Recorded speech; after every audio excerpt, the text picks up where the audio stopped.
जय श्री श्याम दोस्तों। आज की कहानियों में आपका स्वागत है। भाई दूज व्रत कथा और यमराज और यमुना की कथा। भाई दूज का त्योहार भाई बहन के प्यार और स्नेह का प्रतीक है। यह पर्व हर साल कार्तिक महीने की शुक्ल पक्ष द्वितीय तिथि को मनाया जाता है। इस दिन बहनें अपने भाई के माथे पर तिलक करती हैं, उन्हें मिठाई खिलाती हैं और उनके लंबे जीवन, खुशहाली और सुख समृद्धि की कामना करती हैं। भाई अपनी सामर्थ्य और स्नेह के अनुसार बहनों को आशीर्वाद और उपहार देते हैं और उनके जीवन में सुख समृद्धि की कामना करते हैं। ये केवल एक रस्म नहीं, बल्कि परिवार में भावात्मक जुड़ाव और भाई बहन के मजबूत बंधन का प्रतीक है। इस अवसर पर यह बहुत शुभ होता है कि आप भाई दूज की व्रत कथा को पढ़ें और सुनें। भाई दूज व्रत की कथा। भगवान सूर्य नारायण की पत्नी छाया है। छाया और सूर्य के पुत्र यमराज और पुत्री यमुना है। यमुना अपने भाई यमराज से बहुत प्रेम करती थी और हमेशा उन्हें अपने घर खाने के लिए बुलाती थी। यमराज, जो संसार में प्राण लेने वाले और न्याय के अधिकारी थे, अपने काम में व्यस्त रहते थे। कभी कभी वह बहन की बातों को टाल देते थे। एक बार यमुना ने पूरे प्रेम और विनम्रता के साथ अपने भाई यमराज को विशेष रूप से भोजन पर आमंत्रित किया। यमराज ने सोचा, मैं तो प्राणों को लेने वाला हूँ, मुझे कोई भी अपने घर बुलाएगा यह सोचकर डर सकता है। लेकिन बहन इतनी स्नेह और आदर से मुझे बुला रही है, मैं उसका सम्मान करूंगा। यमुना ने अपने घर को पूरी तरह सजाया। उन्होंने साफ सुथरे कपड़े पहनकर अपने घर को स्वागत के लिए तैयार किया। जब यमराज उनके घर आए तो यमुना ने उन्हें स्नेह से स्नान कराकर ताजगी भरे कपड़े पहनाए। फिर स्वादिष्ट भोजन और मिठाइयां परोसी। यमराज को बहन की यह सेवा और प्यार देखकर बहुत खुशी हुई। भाई की प्रसन्नता देखकर यमुना ने उनसे वर मांगा और कहा, भाई, आप हर साल इसी दिन मेरे घर आए। जैसे मैं आपको आदर स्नेह देती हूँ, वैसे ही जो बहन इस दिन अपने भाई को तिलक और सेवा करेगी, उसके जीवन में कभी मृत्यु का भय नहीं होगा। यमराज ने बहन की बात स्वीकार की और उन्हें अमूल्य वस्त्राभूषण देकर यमलोक लौट गए। तभी से भाई दूज का पर्व मनाने की परंपरा शुरू हुई। आज भी भाई दूज के दिन बहनें अपने भाई के लिए लंबी उम्र, सुख समृद्धि और खुशहाली की कामना करती हैं। भाई अपनी बहन को उपहार देते हैं और उनके प्रेम और आदर का सम्मान करते हैं। भाई दूज का पूजन कथा के बिना अधूरा माना जाता है। यह कथा हमें भाई बहन के रिश्ते की महत्ता, प्रेम और स्नेह बनाए रखने की सीख देती है। भाई दूज का त्योहार न केवल भाई बहन का प्रेम दिखाता है, बल्कि परिवार में खुशहाली और विश्वास भी बढ़ाता है। भाई दूज की एक प्रचलित लोक कथा जो इस प्रकार है। एक बुढ़िया माई थी, उसके 7 बेटे और एक बेटी थी। बेटी की शादी हो चुकी थी। जब भी उसके बेटे की शादी होती, फेरों के समय एक नाग आता और उसके बेटे को डस लेता था। बेटे की वही मृत्यु हो जाती और बहू विधवा। इस तरह उसके 6 बेटे मर गए। 7वें की शादी होनी बाकी थी। इसी तरह अपने बेटों के मरे जाने के दुख से बुढ़िया माई रो रो के अंधी हो गई। भाई दूज आने को हुई तो भाई ने कहा कि मैं अपनी बहन से तिलक कराने जाऊंगा। माँ ने कहा, ठीक है। उधर जब बहन को पता चला कि उसका भाई आ रहा है, तो वह खुशी से पागल होकर पड़ोसन के गई और पूछने लगी कि जब बहुत प्यारा भाई घर आए तो क्या बनाना चाहिए। पड़ोसन उसकी खुशी को देखकर जल भुन गई और कह दिया कि दूध से रसोई लेप, घी में चावल पका। बहन ने ऐसा ही किया। उधर भाई जब बहन के घर जा रहा था तो उसे रास्ते में सांप मिला। सांप उसे डसने को हुआ। भाई बोला, तुम मुझे क्यों डस रहे हो? सांप बोला, मैं तुम्हारा काल हूँ और मुझे तुमको डसना है। भाई बोला, मेरी बहन मेरा इंतजार कर रही है, मैं जब तिलक करा के वापस लौटूंगा तब तुम मुझे डस लेना। सांप ने कहा, भला आज तक कोई अपनी मौत के लिए लौट के आया है जो तुम आओगे? भाई ने कहा, अगर तुझे यकीन नहीं है तो तू मेरे झोले में बैठ जा। जब मैं अपनी बहन के तिलक कर लूं तब तू मुझे डस लेना। सांप ने ऐसा ही किया। भाई बहन के घर पहुंच गया। दोनों बड़े खुश हुए। भाई बोला, बहन जल्दी से खाना दे, बड़ी भूख लगी है। बहन क्या करे, ना तो दूध की रसोई सूखे, ना ही घी में चावल पके। भाई ने पूछा, बहन इतनी देर क्यों लग रही है, तू क्या पका रही है? तब बहन ने बताया कि ऐसे ऐसे किया है। भाई बोला, पगली, कहीं घी में भी चावल पके हैं या दूध से कोई रसोई लिपे है? गोबर से रसोई ली, दूध में चावल पका। बहन ने ऐसा ही किया। खाना खा के भाई बहुत जोर से नींद आने लगी। इतने में बहन के बच्चे आ गए। बोले, मामा मामा हमारे लिए क्या लाए हो? भाई बोला, मैं तो कुछ नहीं लाया। बच्चों ने वह झोला ले लिया जिसमें सांप था। जैसे ही उसे खोला, उसमें से हीरे का हार निकला। बहन ने कहा, भाई, तूने बताया नहीं कि तू मेरे लिए इतना सुंदर हार ले आई हो। भाई बोला, बहना, तुझे पसंद है तो तू ले ले, मुझे हार का क्या करना। अगले दिन भाई बोला, अब मुझे जाना है, मेरे लिए खाना रख दे। बहन ने उसके लिए लड्डू बना के डिब्बे में रख दिए।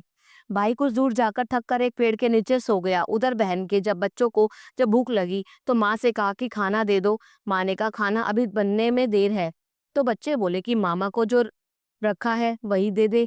तो वह बोली कि लड्डू बनाने के लिए बाजरा पीसा था, वही बचा पड़ा है, चक्की में जाकर खा लो। बच्चों ने देखा कि चक्की में तो सांप की हड्डियां पड़ी हैं। यही बात माँ को आकर बताई तो वह बावड़ी सी होकर भाई के पीछे भागी। रास्ते भर लोगों से पूछती कि किसी ने मेरे गैल बटोई को देखा है, किसी ने मेरा बावड़ा सा भाई देखा। तब एक ने बताया कि कोई लेटा तो है पेड़ के नीचे, देख ले वही तो नहीं।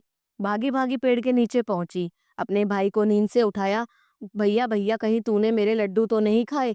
भाई बोला, ये ले तेरे लड्डू, नहीं खाए मैंने। ले दे के, लड्डू ही तो दिए थे। उसके भी पीछे पीछे आ गई। बहन बोली, नहीं भाई तू झूठ बोल रहा है, जरूर तूने खाया है, अब तो मैं तेरे साथ चलूंगी। भाई बोला, तू ना मान रही है तो चल फिर। चलते चलते बहन को प्यास लगी, वह भाई को कहती है कि मुझे पानी पीना है। भाई बोला, अब मैं यहाँ तेरे लिए पानी कहाँ से लाऊं? देख, दूर कहीं चील उड़ रही है, चली जा, वहां शायद तुझे पानी मिल जाए। तब बहन वहां गई और पानी पीकर जब लौट रही थी रास्ते में देखती है कि एक जगह जमीन में 6 शिलाएं गड़ी हैं और एक बिना गड़े रखी हुई थी। उसने एक बुढ़िया से पूछा कि ये शिलाएं कैसी हैं? उस बुढ़िया ने बताया कि एक बुढ़िया है, उसके 7 बेटे थे, 6 बेटे तो शादी के मंडप में ही मर चुके थे, उनके नाम की ये शिलाएं जमीन में गड़ी हैं। अभी 7वें की शादी होनी बाकी है। जब उसकी शादी होगी तो वह भी मंडप में ही मर जाएगा, तब यह 7वीं शिला भी जमीन में गड़ जाएगी। यह सुन बहन समझ गई कि ये शिलाएं किसी और की नहीं बल्कि उसके भाइयों के नाम की हैं। उसने उस बुढ़िया से अपने 7वें भाई को बचाने का उपाय पूछा। बुढ़िया ने उसे बतला दिया कि वह अपने 7वें भाई को कैसे बचा सकती है। सब जानकर वह वहां से अपने बाल खुले कर पागलों की तरह अपने भाई को गालियां देती हुई चली। भाई के पास आकर बोलने लगी, तू तो जलेगा, कुटेगा, मरेगा। भाई उसके ऐसे व्यवहार को देखकर चौंक गया, पर उसे कुछ समझ नहीं आया। इसी तरह दोनों भाई बहन माँ के घर पहुंचे। थोड़े समय के बाद भाई के लिए सगाई आने लगी, उसकी शादी तय हो गई। जब भाई को सेहरा पहनाने लगे तो वह बोली, इसको क्यों सेहरा बांधेगा? सेहरा तो मैं पहनूंगी, ये तो जलेगा मरेगा। सब लोगों ने परेशान होकर सेहरा बहन को दे दिया। बहन ने देखा कि उसमें कलगी है की जगह सांप का बच्चा था। बहन ने उसे निकाल के फेंक दिया। अब जब भाई घोड़ी चढ़ने लगा तो बहन फिर बोली, ये घोड़ी पर क्यों चढ़ेगा? घोड़ी पर तो मैं बैठूंगी, ये तो जलेगा मरेगा, इसकी लाश को चील कौवे खाएंगे। सब लोग बहुत परेशान, सबने उस घोड़ी पर भी चढ़ने दिया। अब जब बारात चलने को हुई तब बहन बोली, ये क्यों दरवाजे से निकलेगा, ये तो पीछे के रास्ते से जाएगा, दरवाजे से तो मैं निकलूंगी। जब वह दरवाजे के नीचे से जा रही थी तो दरवाजा अचानक गिरने लगा। बहन ने एक ईंट उठाकर अपनी चुनरी में रख ली, दरवाजा वहीं के वहीं रुक गया। सब लोगों को बड़ा चंबा हुआ। रास्ते में एक जगह बारात रुकी तो भाई को पीपल के पेड़ के नीचे खड़ा कर दिया। बहन कहने लगी, ये क्यों छाव में खड़ा होगा, ये तो धूप में खड़ा होगा, छाव में तो मैं खड़ी होंगी। जैसे ही यह पेड़ के नीचे खड़ी हुई पेड़ गिरने लगा। बहन ने एक पत्ता तोड़कर अपनी चुनरी में रख लिया, पेड़ वहीं की वहीं रुक गया। अब तो सबको विश्वास हो गया कि यह बावली कोई जादू टोना सीख कर आई है, जो बार बार अपने भाई की रक्षा कर रही है। ऐसे करते करते फेरों का समय आ गया। जब दुल्हन आई तो उसने दुल्हन के कान में कहा कि अब तक तो मैंने तेरे पति को बचा लिया, अब तू ही अपने पति को और साथ ही अपने मरे हुए जेठों को भी बचा सकती है। फेरों के समय एक नाग आया। वो जैसे ही दूल्हे को डसने को हुआ, दुल्हन ने उसे एक लोटे में भर के ऊपर से प्लेट से बंद कर दिया। थोड़ी देर बाद नागिन लहर लहर करती आई। दुल्हन से बोली, तू मेरा पति छोड़। दुल्हन बोली, पहले तू मेरे पति छोड़। नागिन ने कहा, ठीक है, मैंने तेरा पति छोड़ा। दुल्हन ने, ऐसा नहीं, पहले 3 बार बोल। नागिन ने 3 बार बोला। फिर बोली कि अब मेरे पति को छोड़।